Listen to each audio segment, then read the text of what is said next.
Olá pessoal, tudo bem? Hoje eu vou tratar sobre um tópico muito importante, tá, no nosso estudo. A gente vai tratar sobre o tópico de regulação da pressão arterial, certo? E vamos falar desse sistema. Hoje o vídeo é só sobre esse sistema. É um sistema hipertensor muito importante do nosso corpo, tá? Um dos mais importantes, se não o mais importante do corpo. Ele é um sistema, já falei, né, a gente está trabalhando com regulação da pressão arterial, então é um sistema regulador. Ele regula a pressão arterial de forma hipertensora, tá? Então, a gente vai estudar cada ponto, vai estudar todo o passo a passo, o processo que acontece, né, para esse sistema entrar em vigor, como é que ele é acionado, quais são os componentes dele, onde são produzidos, quais são as implicações clínicas também em outros vídeos, tá? Mas hoje a gente vai falar dele propriamente, certo? Todo passo a passo para quem realmente não sabe como funciona e realmente é muito importante na fisiologia, tá?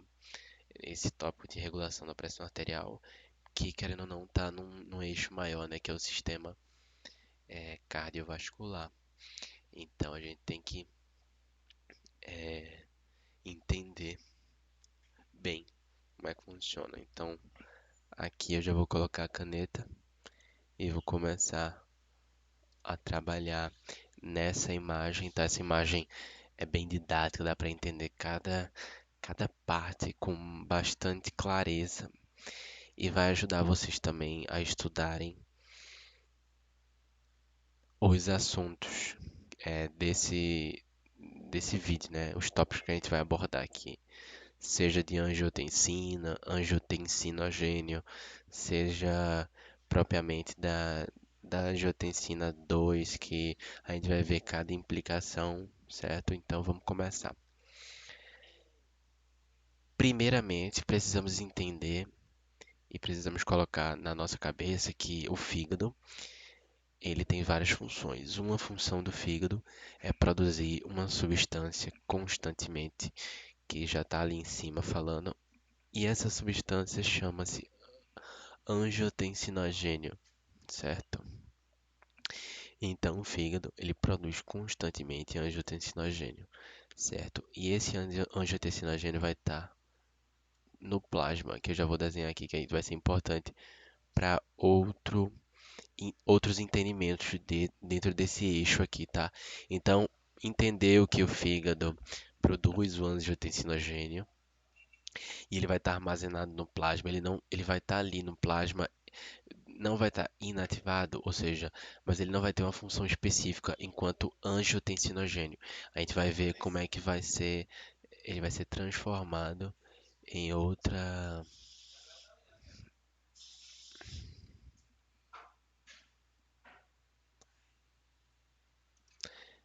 em outra em outra substância, tá? Então, antes de mais nada, a gente vai entender que esse fígado, primeiramente, como eu já falei, produz o angiotensinogênio, ele está no plasma, e esse angiotensinogênio a gente vai deixar aqui por enquanto. Entendendo que ele produz o angiotensinogênio, eu vou bem com calma para vocês entenderem que é um sistema importante. Então, como é que esse sistema vai ser ativado? Exatamente aqui, ó, o que está em amarelo. Então, isso aqui é muito importante, tá? Tá em amarelo, denota a atenção de vocês. Então, tudo começa com a pressão arterial. Vai estar baixa, tudo é PA. Então, quando a pressão arterial está baixa, obviamente, vai prevalecer um sistema hipertensor, que é exatamente o sistema da renina, angiotensina, aldosterona, tá? Então, primeiramente, começa com o paciente numa pressão baixa, vai induzir as células justaglomerulares para produzir renina, tá bom? A renina é uma substância é, produzida exatamente no rim, né? Por essas células, tá? E a renina, qual é a função dela? Ela é muito importante. Ela tem uma função especial. Vou colocar o nome dela aqui e vou marcar a função dela principal. Ela vai pegar um angiotensinogênio que já estava sendo produzido e está armazenado no plasma. Então, ele está aqui, ó. O angiotensinogênio está aqui. E a renina, ela vai exatamente fazer a transformação, certo? Desse angiotensinogênio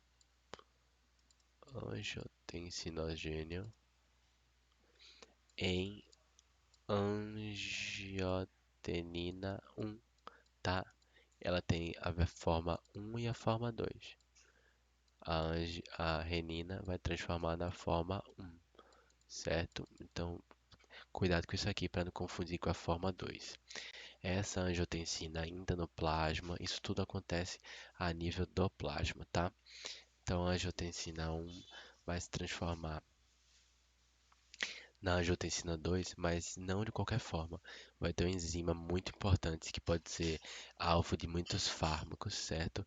Para tanto inibir quanto enaltecer essa enzima, ou seja, potencializar a sua atividade. E essa enzima é a enzima ECA, tá bom? Então, a enzima ECA vai transformar angio.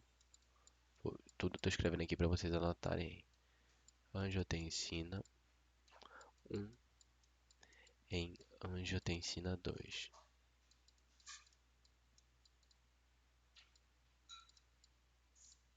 Angiotensina 2.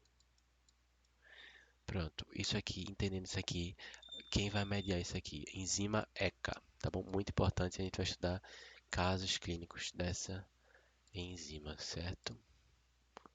Enzima ECA aqui, pronto. Certo, então a enzima ECA, onde é que ela está presente, né? Ela está presente no endotélio dos vasos sanguíneos, ou seja, histologicamente falando, na parte mais perto da luz do vaso, né? Então ela vai estar ali, a enzima, e vai fazer essa transformação. Isso é muito importante, tá? Porque a gente vai dar um destaque especial para essa bicha aqui, ó, essa angiotensina 2, tá? Ela é a rainha, né, da, desse sistema, porque ela vai desencadear quatro principais processos aqui, ó. Um, dois, três, quatro. A gente vai começar da direita para a esquerda, tá? Mas entendendo daqui para cima é o mais importante, tá? Mas também, não mais importante, obviamente, a gente tem que entender todo o mecanismo da angiotensina 2, qual é a função dela no quesito do sistema renina, certo? Sistema renina, angiotensina, aldosterona, tá? Então já está falando, né, o nome do sistema angiotensina, ela deve ter uma participação muito especial. E é exatamente, a angiotensina na sua forma 2, ela vai desencadear esses quatro processos como eu havia falado, tá? O primeiro processo que a gente tem aqui é o processo do córtex, tá? Então, o córtex suprarrenal. O que é que acontece no córtex? Prestem atenção, porque isso é muito.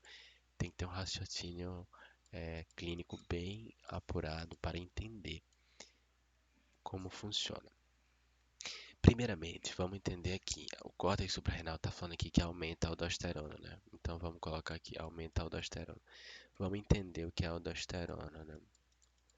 A aldosterona é uma substância que favorece a reabsorção do sódio de forma geral. Vamos entender isso por enquanto, que é o que importa pra gente. Não vamos entender nenhuma via mais apurada que diz respeito à aldosterona. Já já eu vou falar sobre ela, mas eu preciso dar um enfoque no sistema primeiramente.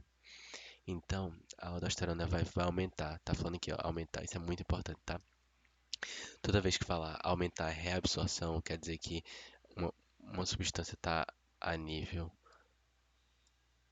extracelular, não, está fora do vaso e vai entrar, vai ser reabsorvido para o sangue, ou seja, não vai ser excretado, tá bom?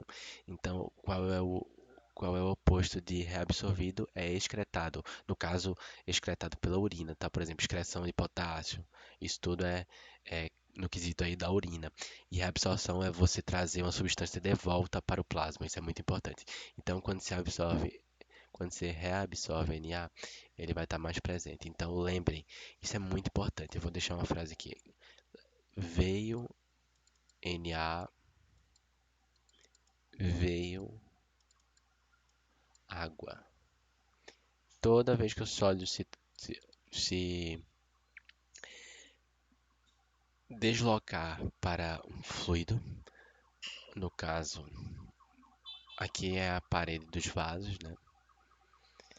Ele vai levar consigo água, então vai estar muito grande a quantidade de sódio aqui, muito grande a quantidade de H2O, água, aqui. Então, de forma geral, por conseguinte, isso vai aumentar o quê? A pressão arterial. Por que aumenta a pressão? Porque antes disso aumenta o volume. Então, se aumenta o volume, não antes disso, né? Isso é uma consequência. Então, primeiramente aumenta o volume, a volemia, e depois de aumentar a volemia, aumenta a pressão arterial, por conseguinte. Isso é uma consequência. Então, eu já vou grifar aqui. Primeiro mecanismo a gente entendeu. Toda vez que eu vou falar de pressão, eu vou grifar para vocês entenderem. Esse é o mecanismo aqui do córtex, né? Ou tá 4, na verdade, né? É 4 que a gente tinha falado. Vou só numerar aqui para vocês colocarem a explicação no caderno exatamente como tá aqui. Vou no número 3 agora, tá? Hipotálamo. Vou colocar o número 3 aqui. Hipotálamo. Então, o hipotálamo, o eixo hipotalâmico, que a gente vai estudar mais para frente, mas aqui o hipotálamo, a gente tem que entender uma coisa. Bem, bem diretamente, a gente tem que entender duas coisas, na verdade.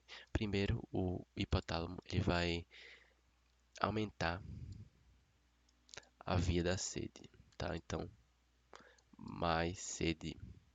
Mas mais importante que isso, ele vai aumentar o ADH, e aí tá escrito vasopressina, é a mesma coisa, são sinônimos, tá? Antidiurético, certo? Então, vai aumentar o antidiurético. Aumentando o antidiurético, vai aumentar ou vai diminuir o volume? Exatamente, vai aumentar o volume. Por quê? Que vai estar, não vai estar excretando mais, vai estar fazendo a mesma coisa que aqui, vai estar não trazendo sódio, aqui é diferente. Aqui, isso, entendeu? Então vai aumentar a pressão arterial, vai aumentar o débito. E também, por conseguinte, a gente tem que lembrar disso aqui, que é RVP, tá bom? Então aumentou a pressão, aumentou a resistência, tá bom? Tem que lembrar disso aqui também, eu vou apagar para não confundir, certo? Então a gente entendeu o eixo hipotalâmico aqui, né? Suprarrenal, hipotálamo. Aqui, de forma mais direta, eu estou falando para vocês entenderem o mecanismo em si. Vou marcar de novo, aumento da pressão arterial de novo. Por quê? Porque o sistema é um sistema hipertensor, como eu havia falado aqui no início. Então, a função dele é exatamente fazer o aumento da pressão arterial, tá? De acordo com as necessidades fisiológicas, tá? Então, aqui eu vou falar no número 2 agora, tá? Vou arrumar um espaço aqui para falar. O número 2 é pequenininho, então eu vou colocar aqui. Número 2 é o seguinte, tem um centro de controle a nível do bulbo, tá? Um centro de controle cardiovascular, óbvio que o bulbo está participando do controle rítmico, dos batimentos cardíacos. E o bulbo, esse centro, vai aumentar a resposta cardiovascular. O que é isso? O que é resposta cardiovascular? Que está aí no mapa. Ó, cardiovascular é a mesma coisa de aumentar os parâmetros. Parâmetros, tá? O que são os parâmetros? Todos. Frequência, frequência cardíaca. Aumentou a frequência, aumentou o débito. Aumentou o débito. Aumentou o quê? A PA, tá? É isso que eu quero chegar. Então, aumentou todos os parâmetros, inclusive a pressão arterial, porque a gente tem que lembrar que isso aqui, né? Tem que lembrar disso aqui. DC. RVP aumentou, isso aqui. Aumentou isso aqui. Aumentou o débito. Pronto. Ótimo. Então, vocês entenderam que também isso aqui é mais um fator, tá? E por fim, arteríolas, tá? Arteríolas têm fármacos que, por exemplo, atuam exatamente para não haver a vasoconstrição. Depois eu vou falar mais especificamente, só que eu quero que vocês entendam primeiro esse sistema, tá? Para entender outros assuntos precisa um requisito, vamos dizer assim, para entender outros raciocínios clínicos, tá? Então, entendendo bem esse sistema, vamos seguir. Por fim, arteríolas. Vou colocar aqui número um aqui embaixo, preste atenção. Arteríolas, ele também é uma implicação da angiotensina. O que é que ela vai fazer na arteríola?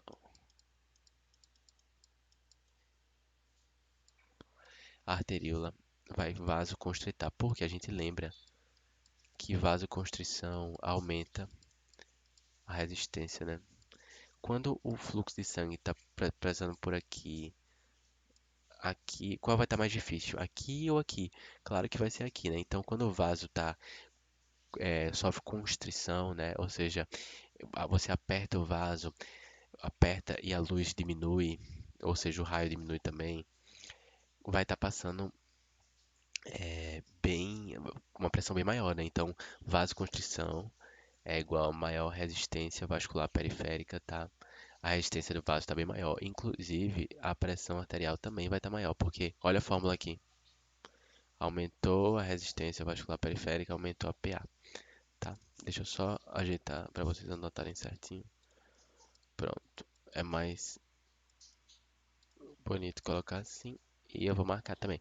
Então a gente viu os quatro mecanismos aqui, ó. Arteríolas. 2, centro de controle cardiovascular no bulbo. 3, hipotálamo. E 4, córtex suprarrenal. Então a gente entendeu cada mecanismo. A gente entendeu que começa de uma pressão baixa e o objetivo do sistema é aumentar a pressão, então no final vai estar aumentada. Vê que interessante, no começo baixa, no final aumentada. Olha essa cascata que o nosso corpo faz. Vê como é tão importante. Vê como é importante também os casos clínicos, por exemplo. Entendeu? É, de a gente entender que se essa enzima ECA, por exemplo, for silenciada, o que é que vai acontecer? Não vai aumentar a pressão. Por quê? Porque isso não vai transformar bem menos a angiotensina 1 na angiotensina 2. Lembra que a enzima acelera o processo, né? Acelera diminui a energia de acilação, acelera os processos químicos, inclusive esse aqui, tá? Então a enzima ECA, é, se for silenciada, ela vai, obviamente, baixar, tá? Esse nível de angiotensina no plasma, tá? Então não vai acontecer nada disso com potencialidade, entendeu? Não vai haver muitas coisas aqui, por exemplo, se eu silenciar essa vasoconstrição, se eu silenciar a arteríola, esse receptor aqui, certo? Que a gente vai estudar em outras aulas, se eu silenciar o receptor da vasoconstrição do sistema simpático, ou seja, já vai diminuir a pressão, não diminuir, mas vai aumentar menos, entendeu? Porque a gente já vai estar silenciando um desses sistemas aqui.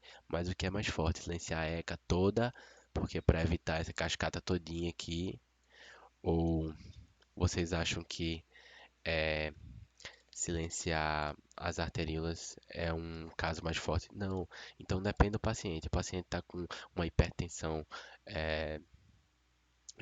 não, está com pressão baixa, por exemplo, mas uma hipotensão pequena, então por que não, né?